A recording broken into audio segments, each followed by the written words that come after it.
Welcome, travelers, to Adventures in Security. In this video, we explore Trojan malware, how and why it's used, and how to defend against it. You can download the video script from the link below. Today, we're covering Trojan malware, one of the most common ways attackers get inside computers and networks. The key idea is disguise. A Trojan pretends to be something you want, like a document, app, game, or update. Unlike some malware that spreads on its own, Trojans often succeed because a person is tricked into running them. Once inside, a Trojan can do many jobs: steal passwords, download more malware, spy through the webcam, or give an attacker remote control.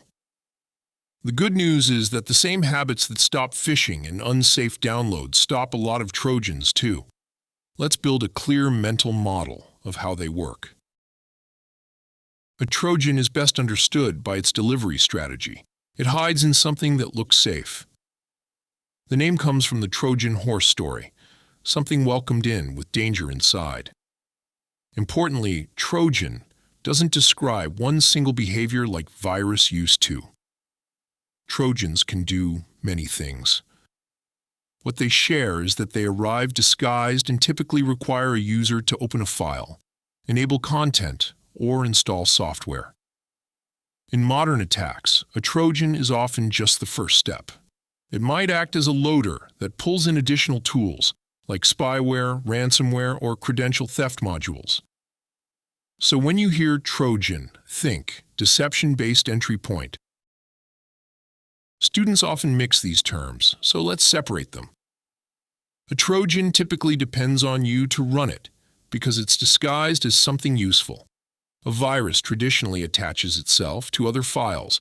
It spreads when those infected files are shared and executed. A worm spreads by itself, usually by exploiting network weaknesses. No user click required in the classic case. In real life, these categories can blur. An attacker might deliver a Trojan through email. Then that Trojan exploits a vulnerability to spread like a worm, or it drops other malware that behaves like a virus. For our purposes, keep one anchor idea: Trojans win through trust and trickery. Most Trojan incidents follow a predictable life cycle. First comes the lure: a convincing email, a fake invoice, a cracked program, or a pop-up update. Next is execution. The victim opens the attachment, runs the installer, or enables macros. After that, the Trojan tries to establish a foothold. It may request permissions, place itself where it will restart, or blend into normal system activity. Finally, it performs its actions. That can mean stealing saved passwords, capturing keystrokes, taking screenshots, or downloading a second stage like ransomware. If you can interrupt any step, especially lure and execution, you often prevent the entire attack.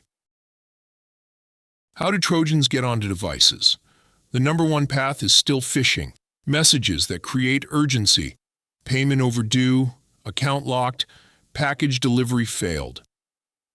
Another major route is fake installers, including free versions of paid software, cheats, and cracks.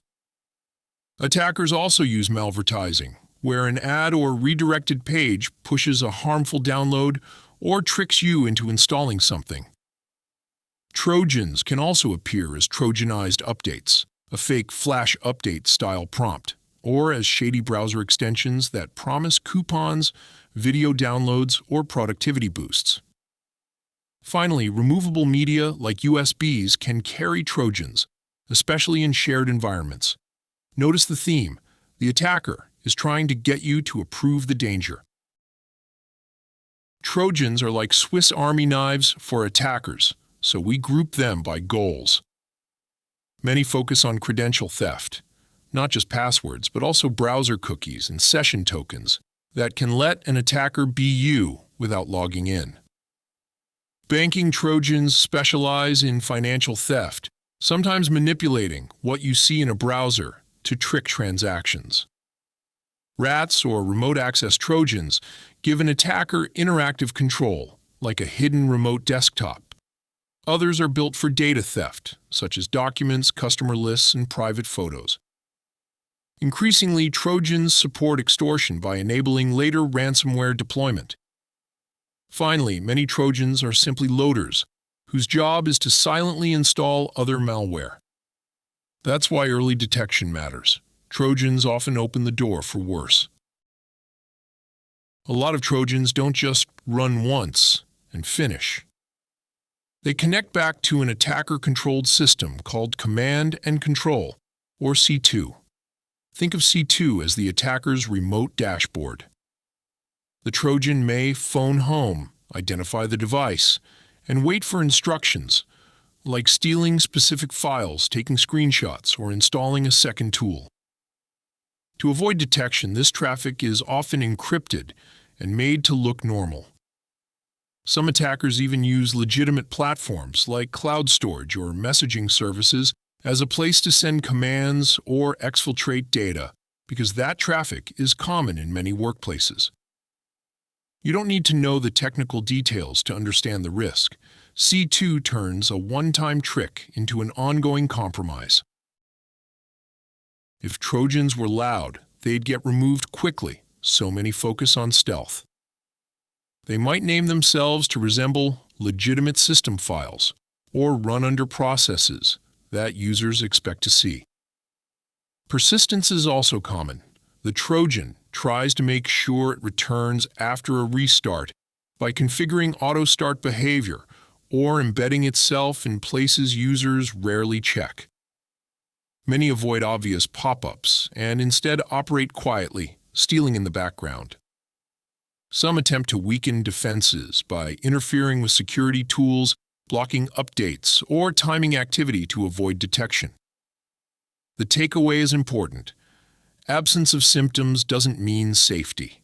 That's why layered protection, updates, endpoint security, and cautious behavior matters more than "I didn't notice anything weird." Let's make this concrete with scenarios. Imagine an email invoice that looks legitimate. You open it and it silently steals saved browser logins, classic credential stealer behavior. Or consider a game mod, download, that actually installs a rat, letting an attacker browse files and watch activity. Another common one is a PDF reader or video player that's mostly adware but also collects browsing data and injects ads. And one of the worst patterns, a fake system update that's really a loader. It may do almost nothing obvious at first, then later downloads ransomware or other tools when the attacker is ready. Notice how the Trojan's disguise matches what you're likely to trust in that moment. While Trojans can be stealthy, there are warning signs worth teaching your brain to notice. Sudden login alerts, especially from unfamiliar locations, or password reset emails you didn't request, can indicate stolen credentials. A device that's unexpectedly slow, overheating, or has fans running hard may be doing work you didn't ask for, though this can have normal causes too. Fake antivirus pop-ups that demand payment are another classic red flag. On phones and browsers, pay close attention to new apps or extensions you don't remember installing, and to permission requests that don't match the app's purpose. Finally, unusual network activity, like uploads while you're idle, can be suspicious. None of these proves Trojan, but they're prompts to investigate quickly. In an enterprise, stopping Trojans is about building layered controls that don't rely on perfect user behavior. Start at the front door with email and web protections. Scan, detonate, and rewrite suspicious links, and sandbox risky attachments. Next, lock down identity with phishing-resistant MFA and conditional access so stolen passwords alone aren't enough. Use application control to prevent unknown, unapproved executables and scripts from running, and enforce signed, trusted software. On endpoints, deploy EDR and hardening policies. Remove local admin where possible, and reduce attack surface by disabling unnecessary scripting and risky features. Pair that with disciplined patch and vulnerability management, prioritizing what's exploited and tracking remediation SLAs. Finally, limit blast radius using segmentation and add DNS and egress filtering, plus strong logging to detect and stop. From an enterprise perspective, treat a suspected Trojan as a coordinated incident. First, activate your incident response process and open a ticket so actions are tracked. Next, isolate impacted systems. Use network quarantine tools rather than unplugging randomly because you want controlled containment. Then preserve evidence. Collect endpoint telemetry, relevant logs, and, when required, memory or disk images so you can confirm what happened and support legal or compliance needs. Move quickly to contain spread by disabling or resetting suspected accounts, blocking indicators of compromise, and tightening firewall or EDR policies. After containment, eradicate and recover by reimaging devices, patching the root cause, and validating with scans and monitoring. Finally, conduct a lessons learned review and implement hardening to prevent recurrence. For further information about incident containment and incident response, view my videos at the links below. That's it for this video. If you learned anything, please remember to give us a thumbs up and subscribe. And until next time, be careful what you click.